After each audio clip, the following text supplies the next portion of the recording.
उनको बुलाना ही जप करना है, जप करना है। उस प्रभु के पास जाना है तो प्रभु के नाम का जप करें, परमात्मा नाम का जप करें।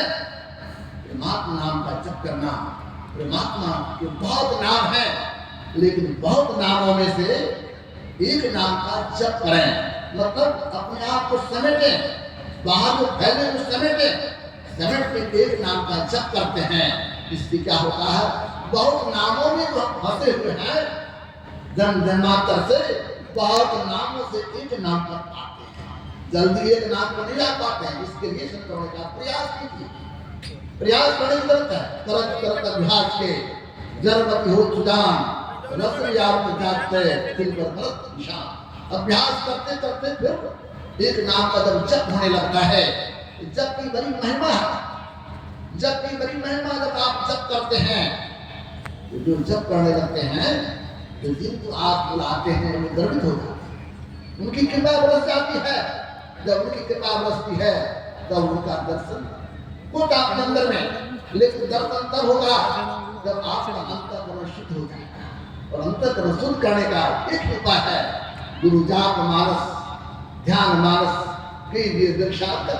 इनका प्रथम अभ्यास कर शुद्ध करना चाहिए। ये शुद्ध करने के लिए ठीक ठीक जप कीजिए।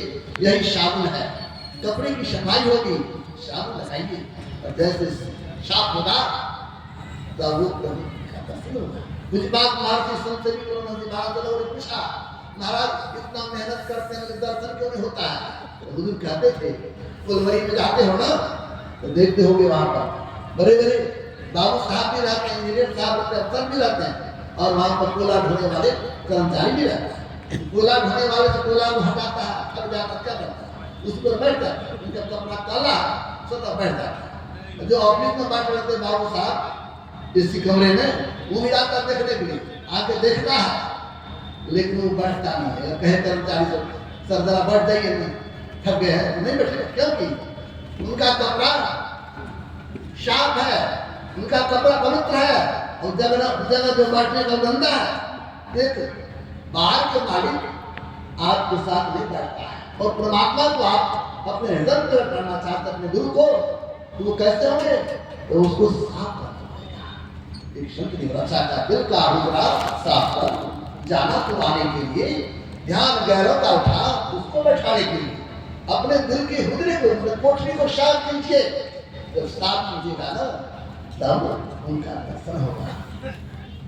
लोग कहते हैं हमारा मंत्र सिद्ध कैसे होगा? हमारे संत बस के अंतरराष्ट्रीय प्रवक्ता स्वामी संत प्रकाश जी महाराज सुना रहे थे ना, जब मंत्र जप किया तो भूत प्रेत को भी बस में कर लेता है। भूत प्रेत को तो बस कर लेंगे, लेकिन मन को बस करना बड़ा नहीं होता। मन को तो बस कर लेंगे तब तो वो मालिक के पास है। मन को ही तो बस करना है। बात में जप करने के लिए तो गप होने लगता है, बात में पूजा करने के लिए विषय का पूजा भाग घर चल देंगे, पता नहीं चलता। कभी कभी लोग बांटते हैं, लगता जप करने के बैठ के ध्यान में पता ही नहीं चलता। हमारे गुरुदेव कहते थे ये जो गुनावन है ना, ये साधक के लिए बहुत बड़ा खतरा है। गुनावन में फंस जाते हैं और आलस, अच्छा आज मैं कल बैठ के ध्यान करें, कौन जानता कल क्या होगा, कल आंख बंद होगा कि खुलेगा कौन जानता। इसीलिए कल पर नहीं टालना है, जप करना है। खूब श्रद्धा प्रेम से जब जप कीजिएगा ध्यान भी करने करते हैं तो ठीक ठीक जप करेंगे तो जो जिस नाम का जप होता है उसके समग्र रूप का ध्यान किया जाए, उत्तम है। इसलिए गुरुदेव अति पावन गुरु मंत्र मन जाप जपो उपकारी गुरु रूप को मानस ध्यान करो। कहते ठीक ठीक जप कीजिए और ठीक ठीक ध्यान कीजिए, इतना से ही अंधकार से नहीं निकलेगा। अभी अंधकार नहीं निकलेगा, इससे निकलना चाहते हैं सब जगह सीधा गिरे में घुसना चाहते हैं, जिसको भगवान श्री राम का साधन धाम मोक्ष का द्वारा उस मोक्ष के द्वार प्रवेश करना चाहते हैं। तो शंकर ने कहा इसके लिए दृष्टि योग की साधना प्राप्त करता है, जिसको बिल्कुल ध्यान करते हैं।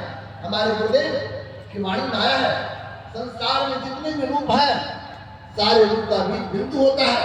जो बिंदु ध्यान करेंगे तो सबका ध्यान हो जाएगा, और जब सबका ध्यान हो जाएगा तो कोई बात नहीं रहेगी। और जो बिंदु ध्यान करते हैं यानी निष्क्रियों की साधना करते हैं, हमारे जो दिव्य वाले सावन सुखमन दृष्टि आरत दान चिंतन दान कई हील लोग तुरंत करते परम दान जाएगी दृष्टि स्त्रोगी बंधु का उदय होगा।